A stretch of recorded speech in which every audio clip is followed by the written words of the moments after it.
Bueno, grabando. Listo.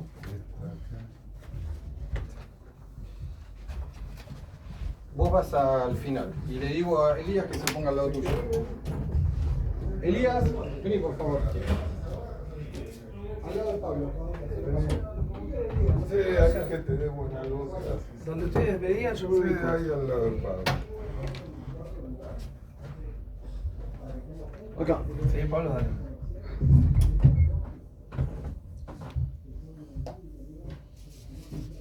Uy, seguí corriendo a la oficina, los chicos, todo un caos. Como que no frené en ningún momento.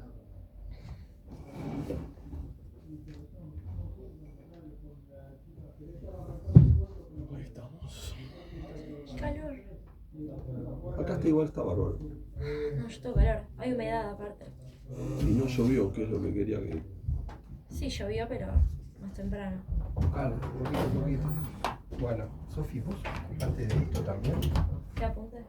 Sí, que se vean los cuatro. Yo voy a estar ahí.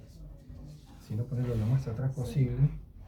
Que no se vea mucho el techo, que quede bien, Dale, ahora bien pongo. encuadrado. Se prende, Tenés que me poner fijo. transmitir en vivo. ¿Lo pongo ahora? Sí, ponelo ahora. Dale. Pones transmitir en vivo. Sí, me fijo. Ahí estoy Y- iniciando. Eso, y te fijas. Si da margen lo acercás, si no lo dejas así. Y no creo que no da margen. Vos, claro, Ahí no se te da, ve. porque yo estoy y Pablo, ahí está. Está bastante bien. Ahí se ve bien. Y no hay mucho techo, se ve bastante bien. Si no, lo puedo bajar. No, está bien. Como antes. Así está bien. Giralo un poquito para que se vea un poquito más a mí. Ah, Eso, ahí está, joya. Ahí se ven los dos bien.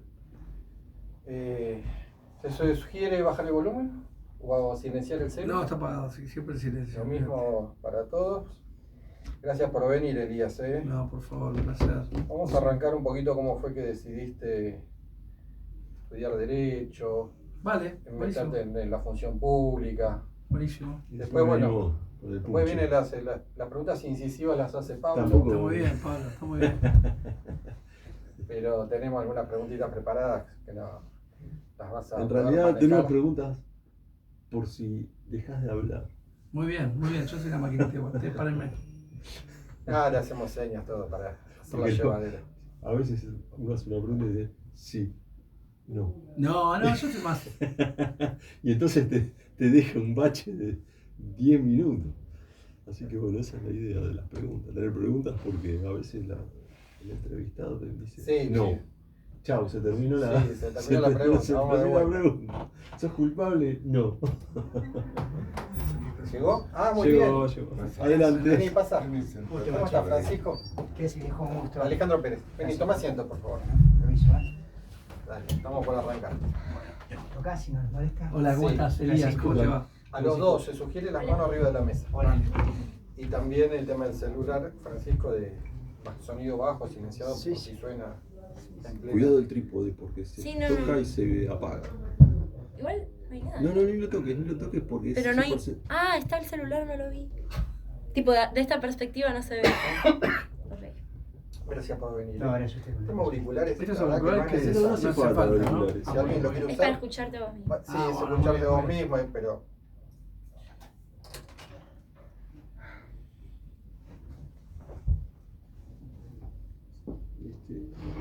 Ahí va.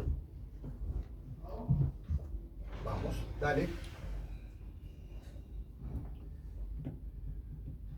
Buenas tardes, bienvenidos a una nueva emisión de Panorama Político Palermo Online. ¿Cómo estás, Pablo? ¿Qué tal, Alejandro? Buenas tardes a todos.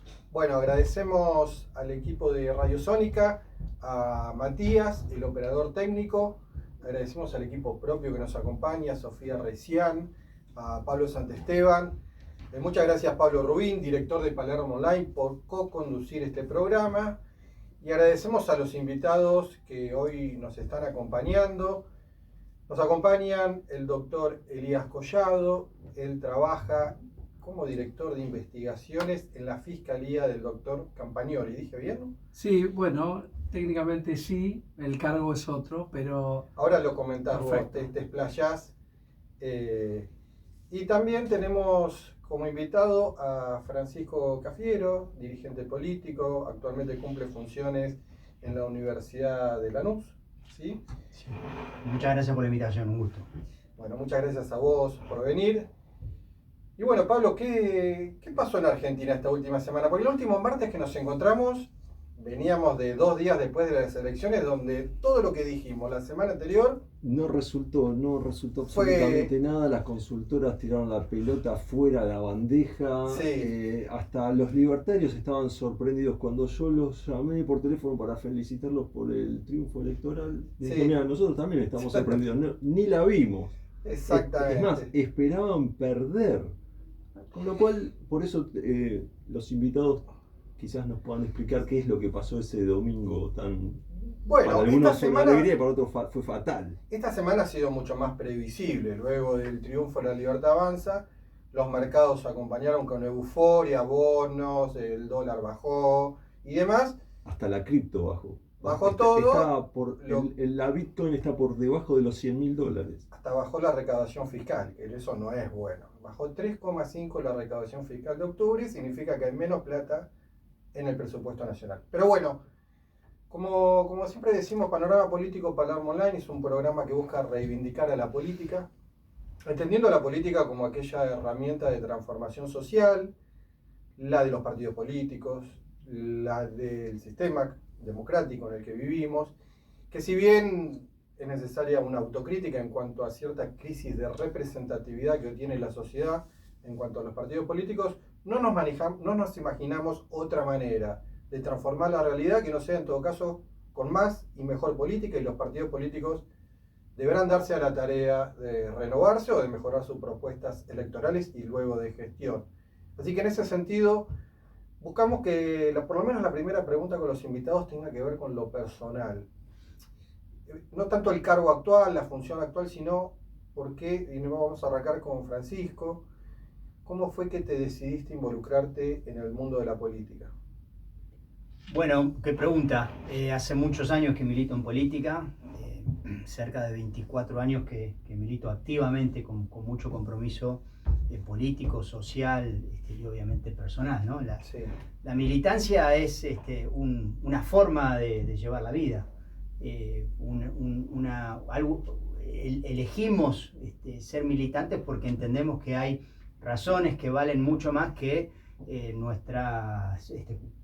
mucho más que nuestras cuestiones personales, digamos, Claro, ¿no? sí. Entonces eso implica dejarle tiempo a la familia, a las amistades personales, y compartir con compañeros, con compañeras, con diversos sectores sociales, políticos, de distintos mundos, académicos, empresariales, miradas para transformar la realidad en la que vive nuestro pueblo, y eso implica mucho compromiso, digamos, ¿no? Tiempo, compromiso, dedicación. Militar es una forma de comprometerse con la vida de los otros. ¿Cómo te iniciaste? ¿En qué lugar? ¿Una unidad básica? ¿Un espacio Sí. cultural? Iniciamos, mirá, concretamente, en aquel momento, ahora vivo en la ciudad de Buenos Aires hace más de 12 años ya, Sí. pero en aquel momento vivía en la localidad de San Isidro. En la localidad de San Isidro hay un barrio popular muy grande que se llama La Cava, Sí. y ahí empezamos con una campaña que se llamaba el Frente Nacional contra la Pobreza, el FRENAPO. Y buscábamos firmas frente a las consecuencias de ese modelo que fracasó, digamos, ¿no? El modelo neoliberal que tanto tuvo como abanderado a Menem y que continuó el gobierno de la Rúa, y con una crisis social enorme. Acordémonos, ¿no?, lo que era el 2001 en la Argentina, donde hasta incluso hacer política, reivindicar la política estaba tan bastardeada, tan mal vista. Y con un grupo de jóvenes nos empezamos a involucrar, precisamente ahí en ese barrio, juntando firmas para comenzar a tomar iniciativa frente a un gran problema que en aquel momento tenía la Argentina, que era el crecimiento de la pobreza, contexto que hoy también duele por la realidad social que vive el país. Bien. ¿Pablo? Te hago una pregunta, ¿te pesa el apellido Cafiero en el peronismo? ¿Te juega a favor o en contra? No me pesa para nada mi apellido. Soy muy orgulloso de de la familia en la que nací, en la que me crié. Aprendí mucho de mi abuelo Antonio Cafiero. Yo lo conocía. Ah, mirá qué bien, qué bueno. Aprendí él se consideraba un militante sin tiempo, ¿no? Yo me acuerdo hasta sus últimos años que Antonio, a donde era convocado por la unidad básica, la agrupación que fuese para poder conversar, dialogar con los compañeros, con las compañeras sobre el presente y muy especialmente el futuro del peronismo, lo hacía con mucha honra, ¿no? Decía que uno de el mayor de los honores que él había tenido es que lo llamen compañero, y muy especialmente que Eva Perón lo haya llamado compañero. Yo la visión que tenía, que era un tipo recontra empilchado, pituco. Sí, se vestía muy bien. Se vestía muy bien. Sí, muy eso es lo que elegante. me llamó la atención. Sí. ¿Cómo definís las bases del peronismo para reconstruir la Argentina? Creo que primero el peronismo va más allá de una expresión política. El peronismo es un movimiento que tiene una fuerte identidad en el pueblo argentino. Formalmente existimos hace 80 años, ¿no? No obstante, el peronismo supo interpretar el sentir nacional, porque más allá de las ideas, los valores, las banderas, ¿no? La justicia social, la independencia económica y la soberanía política, el peronismo también es un sentimiento. Conmueve, el peronismo es también sinónimo de transformación, de cambios en la Argentina. El peronismo tiene, además, también no es un dogma, es decir, que puede tener la capacidad para adaptarse a los distintos tiempos y cambios que muchas veces demanda el contexto mundial, el contexto internacional y que impacta en lo nacional, pero además también el peronismo al ser al tener una fuerte orientación nacional, tiene una orientación de resistencia, ¿no? De resistencia ante intentos de la denominada colonización pedagógica, las condiciones de semicolonia, en fin, de muchos de los intentos de sometimiento que tiene América Latina, que tienen los países latinoamericanos. Bueno, en la Argentina el peronismo le ha dado a esa resistencia un sentir de construcción nacional.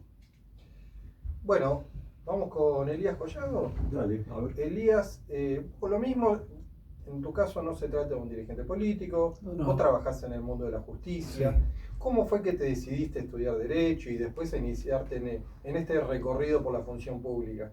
Bueno, lo primero es un mandato familiar, como serás lo que vas a hacer o seas abogado, Ajá. estudiemos algo para transformar un poco la vida, lo que tenés por delante, lo que quieras hacer, y luego la vocación que se encauzó trabajando justamente en una oficina donde, bueno, hacía falta, recién lo escuchaba a Francisco muy atentamente, como él contaba el tiempo de dedicación a la militancia.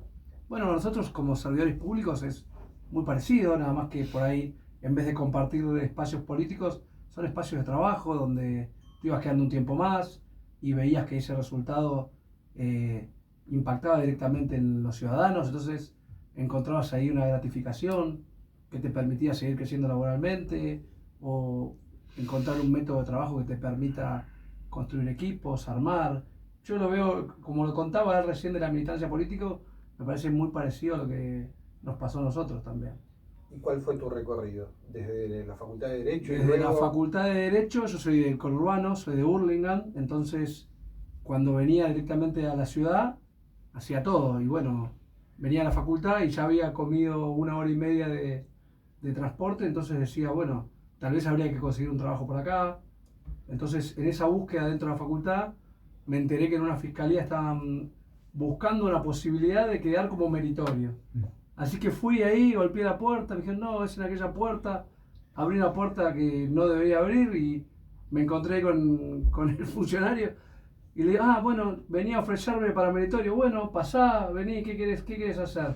No sé, bueno, mira, arrancamos 7:30 muy temprano y nos vamos muy tarde. Bueno, yo por ahí tengo que ir a la facultad algunos días después del mediodía. Bueno, sí, perfecto. Y así fue como arrancó. Contá un poquito meritorio y la modalidad. ¿Cómo es que Bueno, no la existe conocés? más, porque era una especie de... Es un mix raro, porque la justicia antes no estaba regida por las leyes laborales, entonces los magistrados incorporaban gente, pero claro, después traía estos problemas de... Que al no les Estado. pagaban. No, era ¿Meritorio? trabajo ad honorem, justamente por mérito. Era una expectativa de que en el futuro, cuando se haga alguna vacante, alguien pudiese Sí. entrar. Y así fue. Entonces, lo que se hacía era por ahí los empleados que ya cobraban, estoy hablando en el principio de los 2000, ¿no? Sí. Juntaban algo de plata para el meritorio para los viáticos, y con eso uno iba haciendo también esa camaradería de, Claro. bueno, el día que se abría la vacante, los mismos que te habían juntado el dinero para estar, eran los que te recomendaban para ingresar, y un poco fue así. O sea, el ingreso fue meritorio, estar ahí, estar, quedarse un verano, volver del verano, decir, che, al final está muy bien, nos gustaría que te quedes. Salió un contratito del último pinche, que le dicen el último puesto. Uy, qué emoción, bueno. Así que no, eso fue el recorrido. Desde el último escalafón ahora al último de los funcionarios. Luego ya a partir de ahora son solo por concurso de oposición y antecedentes. Elías, vos, bueno, estás en una fiscalía especializada en investigaciones criminales. ¿Cuál es el principal cuello de botella institucional que limita las investigaciones? Uy, qué buena pregunta. No, bueno, como primera medida, uno cuando piensa en investigaciones, rápidamente la gente va a lo político, ¿no? Y nosotros somos una oficina de investigaciones criminales. Sí. Es compleja porque estudiamos bandas criminales. Entonces, el principal cuello de botella yo creo que es el sistema, que para mí está bien, ¿no? Son las garantías. A veces el Estado no puede avasallar las garantías de ningún ciudadano. Y bueno, ahí son las reglas del juego. Están dadas por la Constitución y del entonces, minuto 1. ¿cuál es la línea roja ética que una fiscalía no puede cruzar? No, la ley. Nosotros, incluso el Ministerio Público es el custodio de la ley, de los intereses generales de la sociedad. Está en la Constitución, artículo 120. O sea, nosotros tenemos que acusar, pero con todas las cartas sobre la mesa. Se golpea duro, pero se golpea leal. Está todo dentro de las reglas del juego. Por eso no hay un margen de error. El límite es siempre la ley. ¿Te felicitó algún criminal? Te dijo, ok, la verdad me agarraste. No, la verdad que no. Nosotros es como muy impersonal. Uno tiene la fantasía de ¿cómo se llama la película? De Kevin Costner, ¿viste? De atrapar a las mafias, ¿sí? Nosotros al allanamiento. Es como muy impersonal. Es un trabajo de oficina donde nosotros le planteamos un caso a un juez. El juez resuelve de acuerdo a sus íntimas convicciones y la sana crítica, si las pruebas que le estamos aportando son suficientes o no. En el caso que estima que no son suficientes, nos devuelve la causa para que juntemos más pruebas. Porque tengo un caso de un fiscal en Tucumán que seguía a un criminal y lo siguió por 3 años hasta que lo encontró en la provincia de Buenos Aires, le tocó la puerta con la policía y el tipo le dijo, lo felicito, doctor. Claro, bueno, habría que ver cómo son las vicisitudes de esos 3 años. Una cosa es, las causas no duran para siempre. Arranca un caso por una denuncia, se investiga a un autor determinado, un autor que no se sabe, un NN, y se judicializa directamente. Siempre tenemos el control judicial, siempre están los jueces controlando la actuación de la justicia. Nosotros controlamos a la policía junto con los jueces nos controlan a nosotros, Sí. los defensores controlan la investigación. Hay un juego ahí de pesos y contrapesos muy bien limitado para que no haya ninguno de estos excesos, ¿no? Te quiero traer al recuerdo un caso que es de Palermo. Acá Pablo Rubín es director de Palermo Online hace 25 años. No sé si lo recordás, 2 muertes en el Parque 3 de Febrero. Ah, sí, bueno. 2 personas que estaban vinculadas de alguna manera a la zona roja. Fue rarísimo ese caso.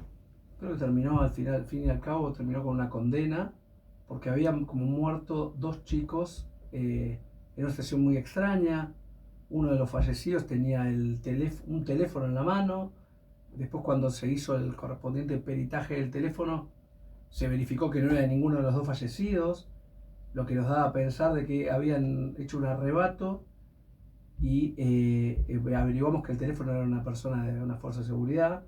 Lo que la hipótesis del caso fue, le robaron el teléfono a un personal de una fuerza de seguridad y el tipo en un arrebato de bronca le disparó por la espalda y después se dio a la fuga.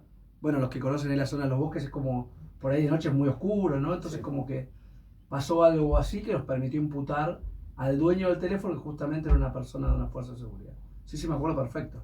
Yo era jovencito, pero ya había ido. Claro, yo era director del Así Parque te 3 de creo que Febrero lo había conocido, claro. y nos conocimos de esa manera. Sí, tal cual. Con 2 muertos, con una diferencia de 100 metros uno del otro, cerca de lo que es la zona de Jeva y el hípico alemán, como para orientar a la gente, pero bien metido dentro del bosque. Pasan cosas en el parque. Sí, han pasado cosas. Pero bueno, en este caso se resolvió. Vos me habías contado que sí, finalmente habían resuelto la causa condenando a esta persona. Es que sí, esos delitos. En la Sí, ciudad de Buenos teóricamente Aires. transitaba con un vehículo en el semáforo ahí Álvarez De Figueroa Alcorta y Pampa, sí. Guerrico. Lo interceptan y bueno, en el arrebato los persigue y en fin. Francisco, ¿qué lectura haces del fenómeno Milei? ¿Cómo lo tenemos que entender en el marco este que inclusive, bueno, ganaron las elecciones con el 41%? Lo primero, creo que Milei es una expresión local de un fenómeno internacional que tiene expresiones en distintos puntos del planeta. Estados Unidos con la administración, la ya segunda administración de Donald Trump, Jair Bolsonaro en Brasil, una expresión más ajustada a criterios centroamericanos como Bukele en El Salvador, Meloni en Italia, un poco más conservadora, pero es una expresión de esa idea política que lo hace acá en la Argentina. Esa expresión que Milei realiza acá en la Argentina es una expresión liberal en cuanto a la economía, los mercados, conservadora en cuanto a algunos criterios culturales y bueno, de mucha, en cuanto a la liberación económica, de mucha desregulación, digamos, ¿no?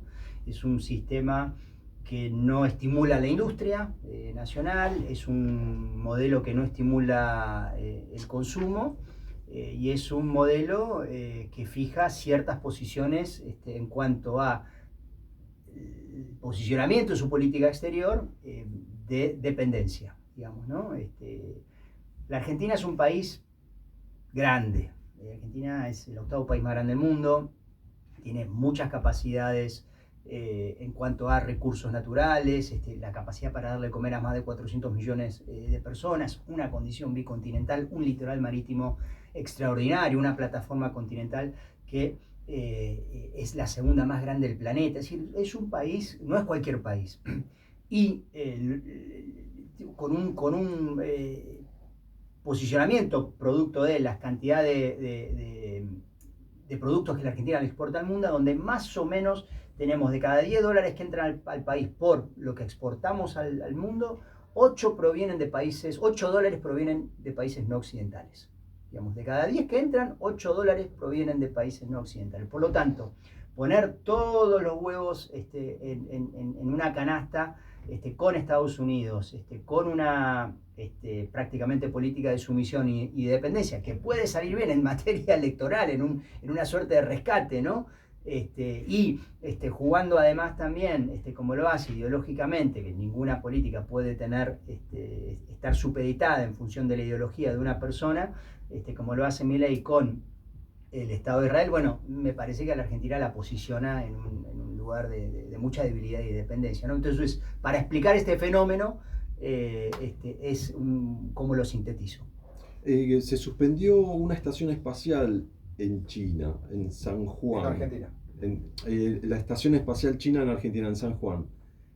¿Hay que redefinir el alineamiento estratégico global de la Argentina? ¿Por qué le cancelan este radar a China, teniendo en cuenta que es el principal comprador?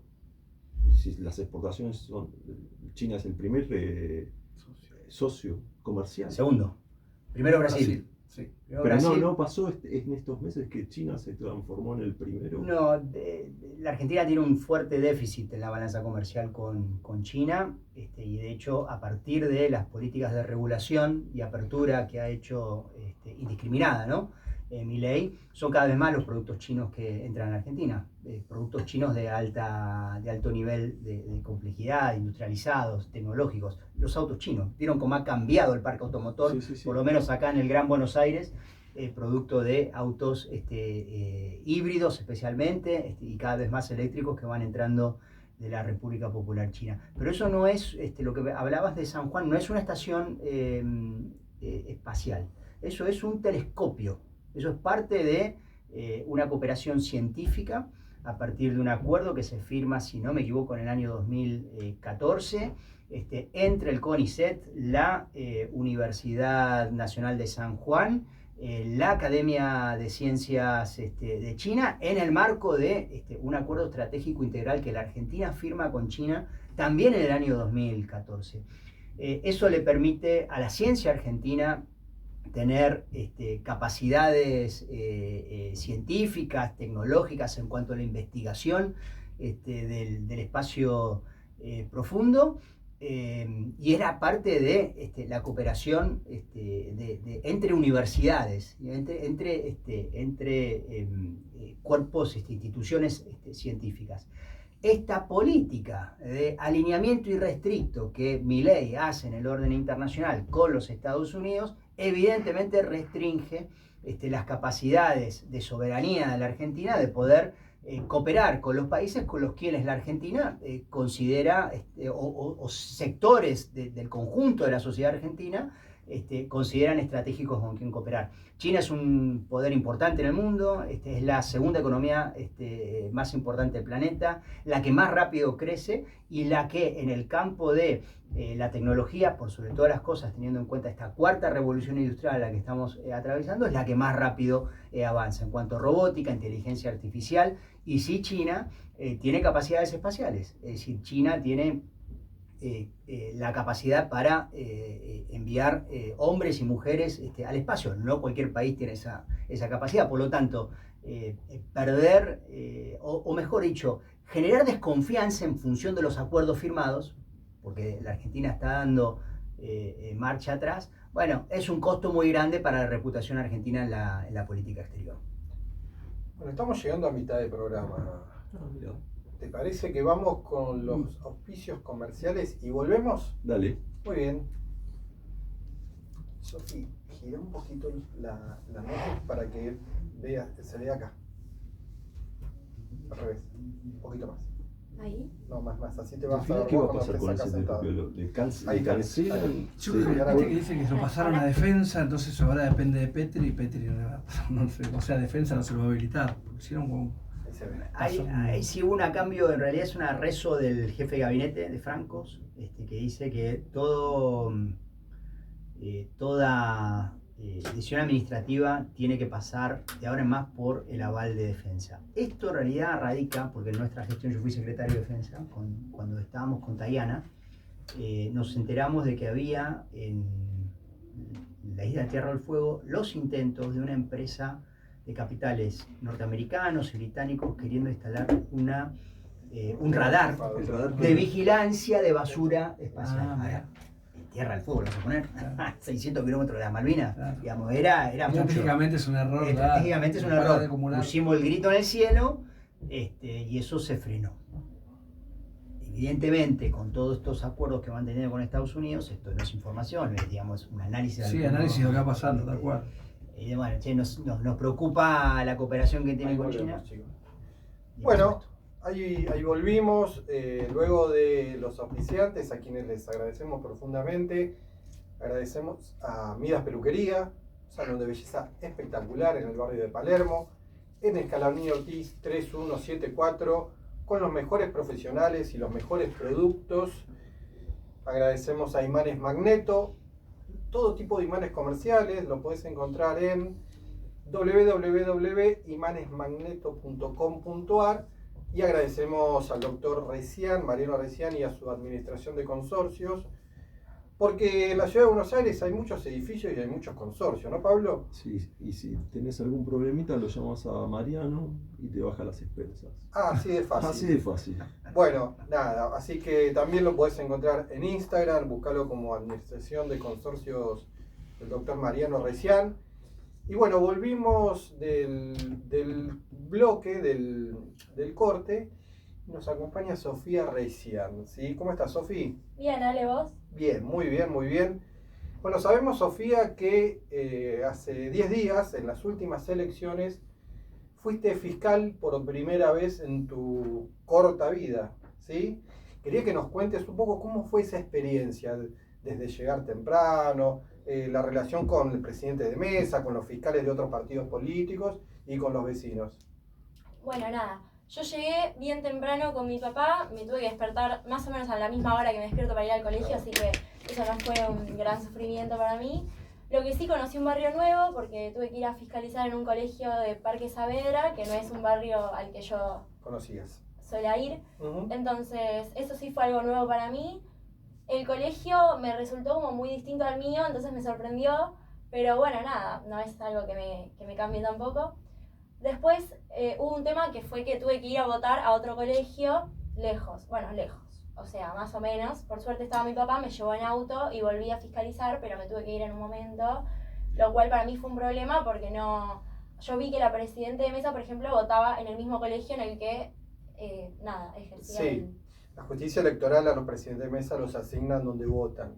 Los fiscales van por los partidos políticos y van de acuerdo a las necesidades de cada partido político. ¿Y cómo fue tu relación con el presidente de mesa y con los otros fiscales? Bueno, por suerte me llevé muy bien con todos, me trataron muy bien porque era mi primera vez fiscalizando y yo no tenía mucha idea. Mi papá sí me había capacitado, pero era mi primera experiencia. O sea, entendía lo que estaba haciendo, pero valoraba tener a alguien al lado que me pudiera asesorar, aunque no... O sea, aunque fuera de otro partido, es como que siempre hubo buena onda Sí. con todos. Y nada, se hizo ameno, la verdad que pasé hasta las 9 de la noche, mucho tiempo, pero se me hizo incluso más corto que a veces cuando voy al colegio, hasta la 1:50.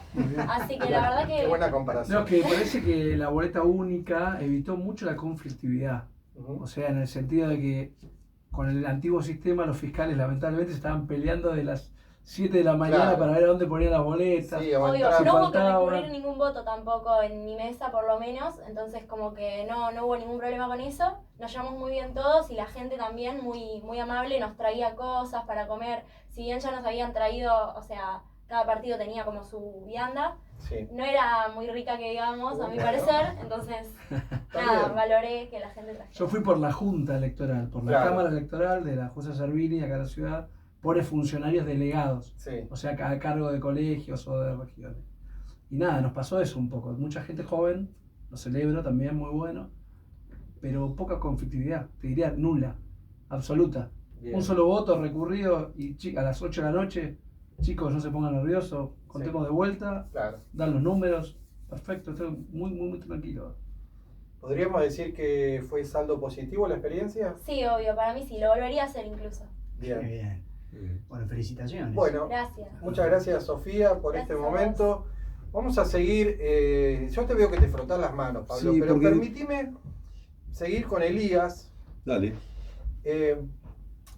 Yo tengo, como vecino, tengo la sensación de que falta investigar más el delito, que por ahí a veces la política pública de seguridad apunta más a la presencia, ¿sí? Pero atrás de cada delito hay un mundo para investigar y para poder llegar a la condena. Entiendo que las estadísticas son bastante magras en ese sentido. Hay una enorme mayoría de casos que se archivan o que no llegan a condena. Enorme, digo, más del 90% tal vez. Sí, sí, del 90% seguro. Y pienso que si se investigara más, posiblemente hubiera menos delitos. Totalmente de acuerdo. Tiene que ver con la asignación de recursos. A veces la política, cuando tiene que decidir en la asignación de recursos, asigna lo que buscan los ciudadanos, sus contribuyentes, sus votantes. Y en el ámbito de la Ciudad de Buenos Aires, que es, más allá de que nosotros somos justicia nacional, Sí, por una distribución especial que tiene la Argentina, esos recursos son escasos, como todo. te pregunto, por ejemplo, hace poquito un vecino de Palermo, taxista, bastante mayor en cuanto a edad, me dijo, ese mismo día me dijo, me robaron, me abordaron en Parque Las Heras, sobre Avenida Las Heras, se subió una persona, masculino, me puso un arma en la cintura, me dijo, seguí derecho, dobla a la izquierda, a la derecha, seguí. Lo llevó al barrio 31, dentro del barrio, y le sacó celular, billetera, y no mucho más. ¿Cómo sigue ese tipo de causa? Él fue a hacer la denuncia Perfecto. a la comisaría. A partir de que entra esa denuncia, ese escrito en la comisaría. Cuando entra el ¿cómo delito sigue? en la comisaría, el oficial que toma la denuncia hace una especie de triage y ya empieza a ver si hay alguna posibilidad de resolver ese delito o no. En el momento, digamos. Para eliminar un poco el mito o el morbo que puede haber, la verdad que no todos los delitos son resolvibles, por así Sí, decirlo. sí, sí. Este caso que vos me acabas de contar, y tal vez si el ladrón comete algún error con el teléfono que se robó, se me ocurre rápidamente.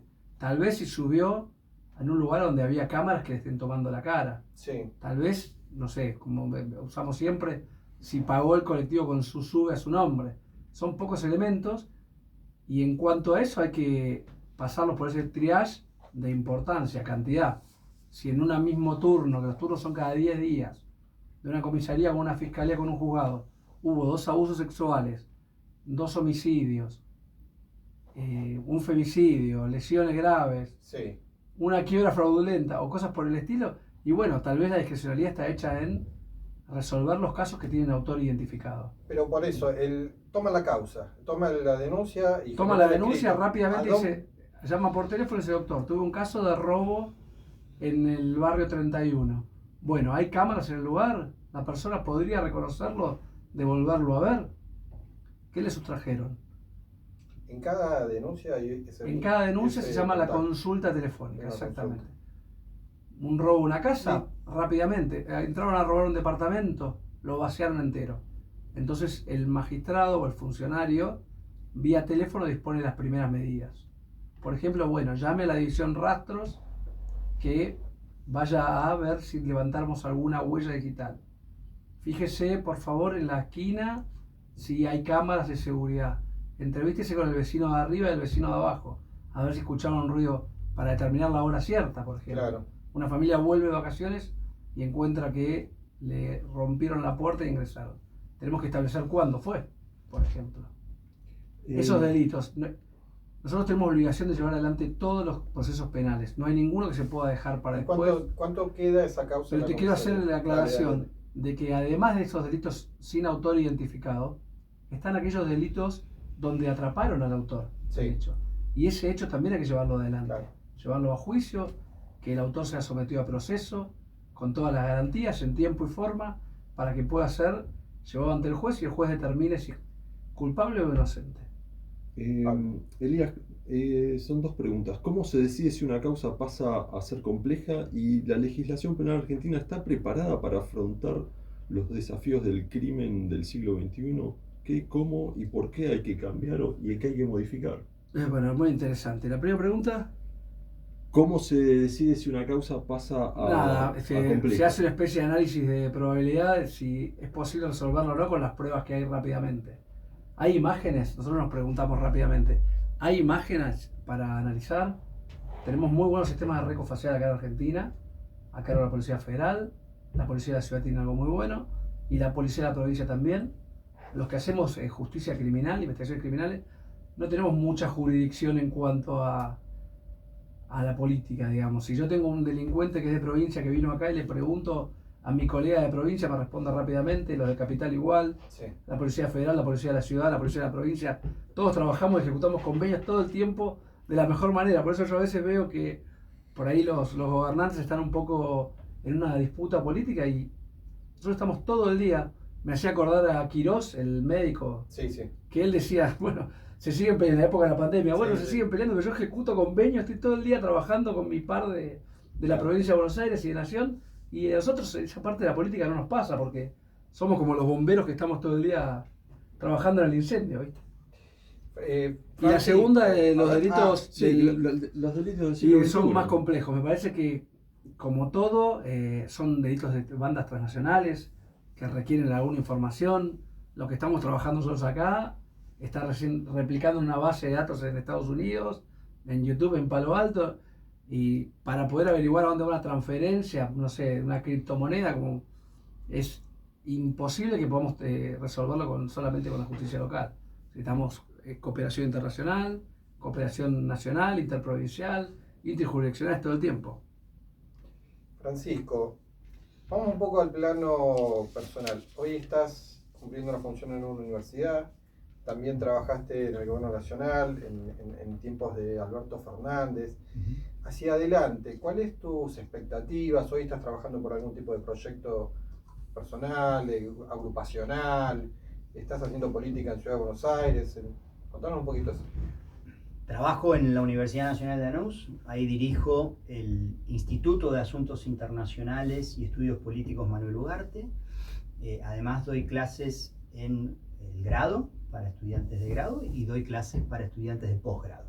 Bien. Eso como el plano laboral hoy, y docente concursado de la Universidad de Lanús del año 2014. Así que Bien. tengo ya varios años del ejercicio como profesor universitario.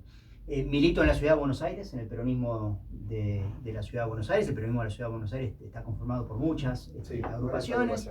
Nosotros con un conjunto de agrupaciones conformamos un espacio que se llama Soberanía, Comunidad de Trabajo, 3 valores que vemos que van a estar muy golpeados por el gobierno Milei: la soberanía por un lado, el trabajo por el otro, y el sentido de comunidad, ¿no?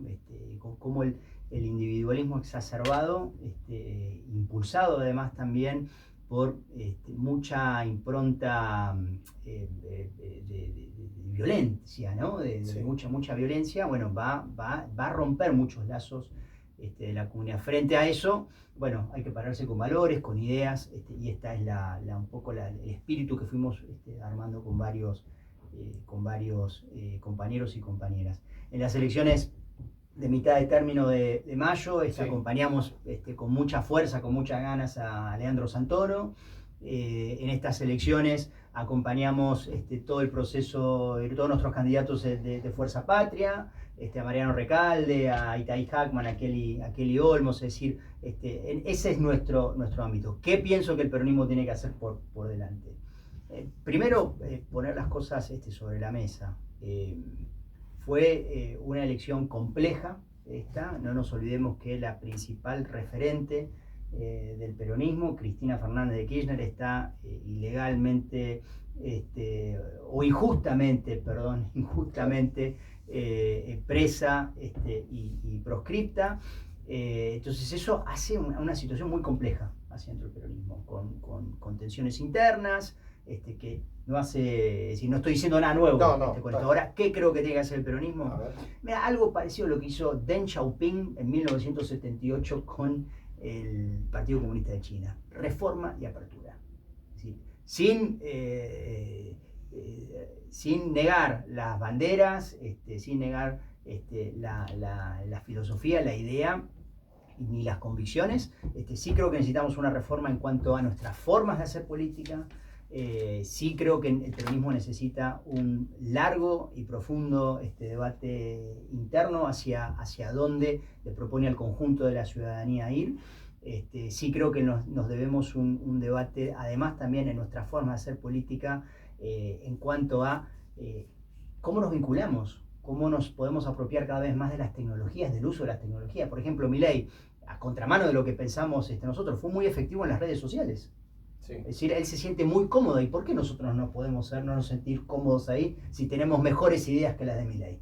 ¿Por qué tenemos esa suerte de incapacidad o no la suficiente capacidad para comunicar lo que verdaderamente queremos hacer? Y en cuanto a la apertura, creo que el peronismo tiene que dialogar con cada vez más actores, con cada vez más emergentes de realidades distintas que ocurren en nuestro país y en el mundo, y eso implica sectores de las economías, sectores económicos, sectores productivos, sectores del campo de las ideas. Es decir, hay un conjunto de actores a los cuales nosotros permanentemente tenemos que renovar nuestra mirada y nuestra capacidad de diálogo. Digamos, en eso yo creo que con esa mirada, ¿no? de hacer reformas y aperturas sin perder nuestra identidad, es un camino que nos va a revitalizar nuevamente como lo hemos hecho en distintas oportunidades de la Argentina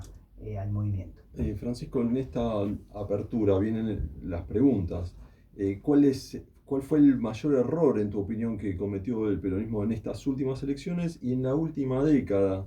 ¿Qué pasó con Alberto, que él también agarró la pelota y la colgó?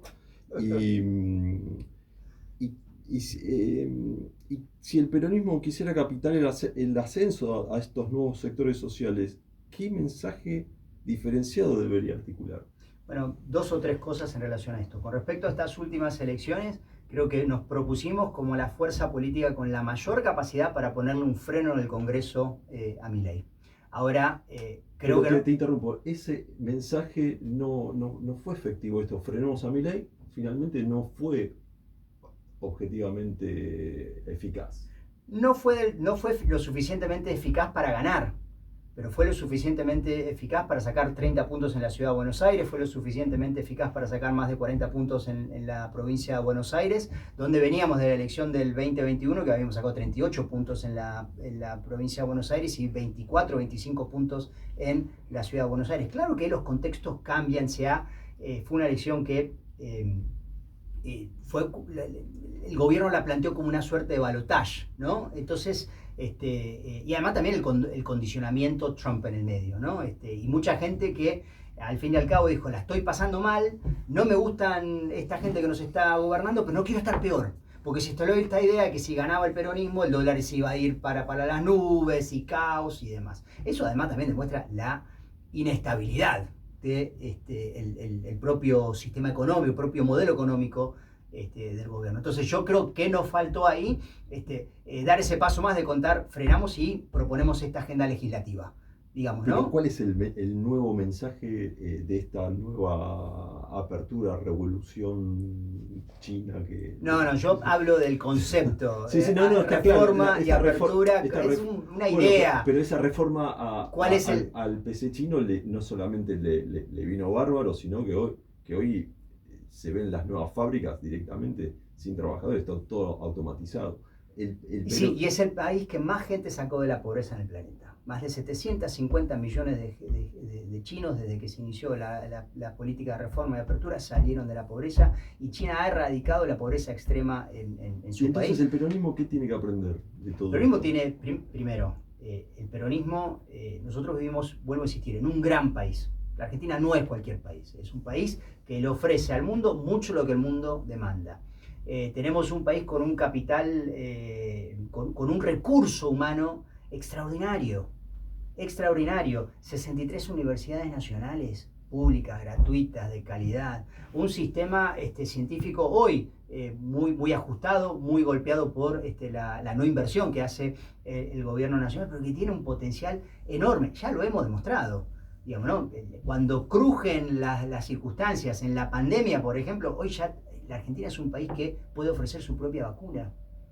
¿Cuántos de nosotros usamos las mascarillas del CONICET, el barbijo del CONICET? ¿Se acuerdan de eso? Bueno, fue todo innovación propia, digamos, ¿no? ¿Cuántas vidas salvamos producto de lo que hacen nuestros médicos? Tenemos el caso emblemático hoy del Garrahan, todo lo que el potencial argentino tiene. ¿Qué tiene que hacer nuestra fuerza política? ¿Cuál es el mensaje ¿Qué tiene que hacer nuestra fuerza política? Tener la suficiente capacidad para demostrar que somos el movimiento que mejor previsibilidad le puede dar al campo económico, al campo productivo, a la generación de puestos de trabajos, y de hacer eso sin rendirnos ni dejar que un tercer país venga a decirnos lo que tenemos que hacer, que venga un presidente extranjero a decirle al pueblo argentino cómo tiene que votar, porque si no, la Argentina entra en una fase terminal, o si no, ellos amenazan con irse.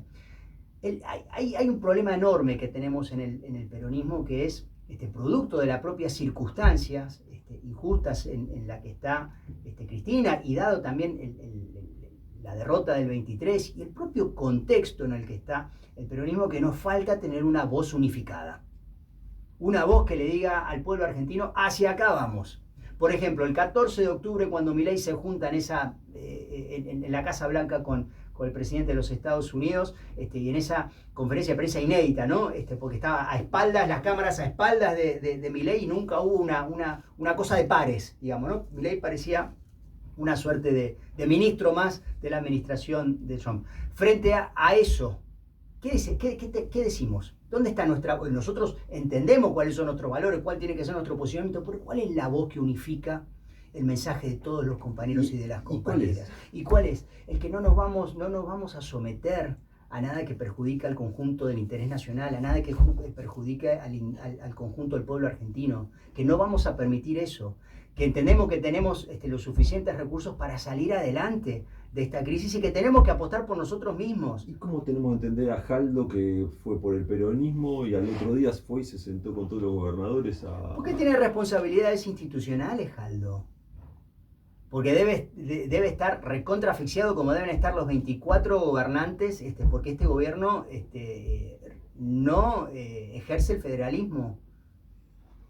Y le tengo una pregunta, si tuvieses acá a Milei, ¿qué pregunta le harías? Así, ¿qué pregunta así incisiva le harías a Javier Milei?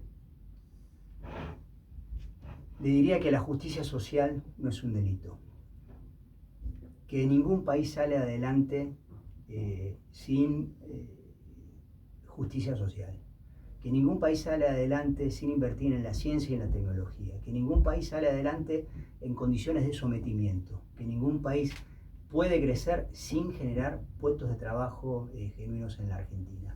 Que cuide la Argentina, eso es lo que le diría a Milei. Bien, bueno, voy con Elías. A ver, hace un ratito hablábamos desde el inicio de una denuncia hasta el proceso de investigación. Por ahí nos podrías ilustrar, si te acordás de alguna causa relativamente conocida, mejor, y si no, desde que te llega a vos un pedido de investigación, Sí. ¿cuáles son las herramientas que tenés?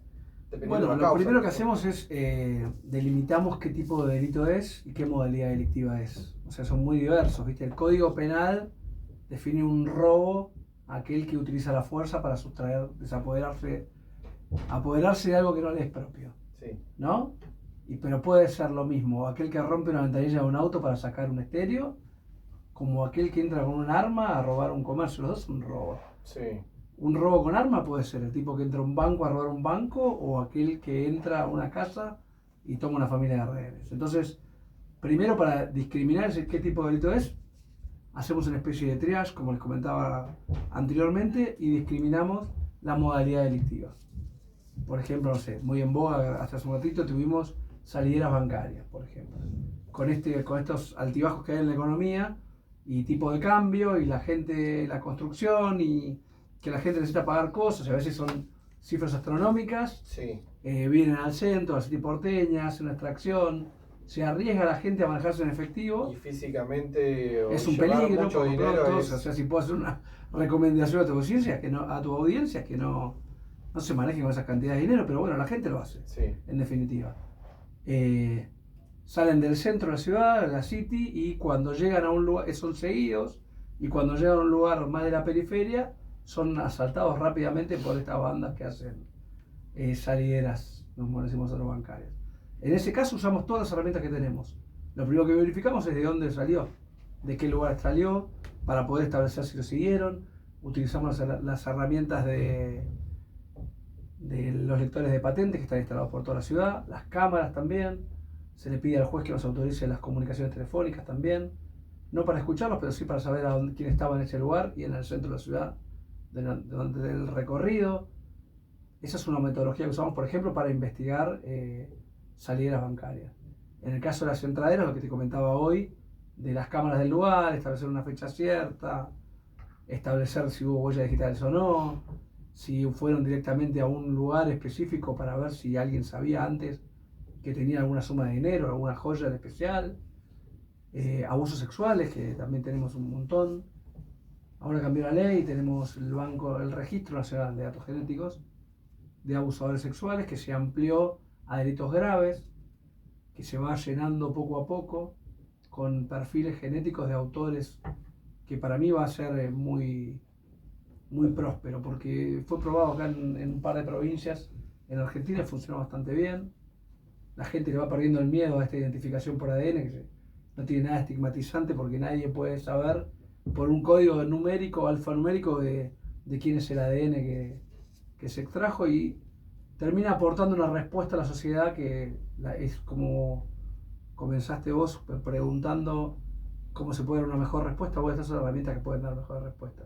Sistema de reconocimiento facial, el tema Hay de cierta reflexión. polémica con... Sí, pero porque para mí es desconocimiento absoluto. Mirá, yo lo cuento de caso Sí. personal.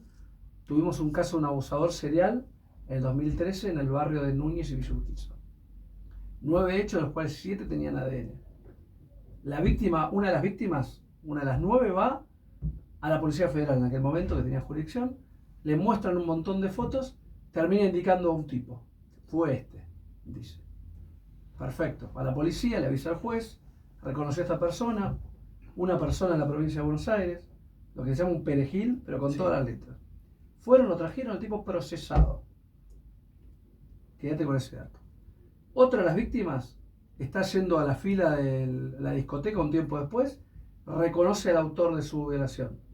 Lo señala, es este, es este, es este. Le dice a la amiga, al amigo, van, buscan a la policía lo agarra, llama por teléfono, reconoció al tipo en la fila. Bueno, léale los derechos, avísenle al juez, identifíquenlo, llévenlo. ADN del perejil, ADN de la fila del boliche. Los dos negativos. Ninguno de los dos era el autor del hecho. Pero eso nos permitió, a diferencia de lo que todo el mundo cree, en pensar van a traer a alguien, Sí. en desvincular dos tipos que hubiesen llegado a juicio. Yo te aseguro, el defensor oficial no hubiese logrado liberar de esa acusación a ninguno de los dos. Una víctima que tal vez por el estrés de la situación que tocó vivir, los identificó. Una lo identificó en una foto y otro identificó otro bien distinto en una fila de una discoteca. Todos los hechos fueron conectados por el ADN.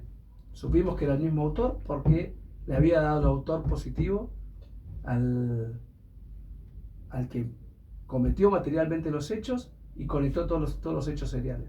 Por eso te digo, lo de la ley de ADN, hay como mucho desconocimiento, mucha desconfianza, por ahí con razón, hemos pasado procesos muy importantes en Argentina y muy graves, pero bueno, se va construyendo la democracia, se va construyendo la república, las instituciones, yo creo que va por ahí un poco. Bien, bueno, se nos va el programa, se nos fue el programa. Pablo, ¿te quedaste con ganas de preguntar? Tenía una... No, pero Ya está. ya bueno. está, se nos fue. Bueno, agradecemos a Matías, el operador técnico de la radio, Sofía, Pablo, el equipo que nos acompaña. Muchas gracias, Pablo Rubín. Muchas gracias, Ale. Muchas gracias, Francisco Cafiero. Muchas Muchas gracias, Elías Collado. Y muchas gracias a quienes nos estuvieron mirando y escuchando. Invitarlos a que el próximo martes a las 18 horas nos vuelvan a acompañar. Muchas gracias. Adiós. Bueno, Bueno, buenísimo. Bueno, ahí está todavía yo grabando. tuve uno de mis chicos que terminó trabajando con tu hermano en jefatura de gabinete. Pero Mi primo. ¿Es tu primo, Santiago? Santiago, Ah, sí. ok, mirá. Pero Eso porque ya. el hijo de Vélez, Dijo Delis. sí, Josecito, el hermano también milita en el Apagás Partido la- Justicialista, pero él El trabaja en la frente. justicia, no,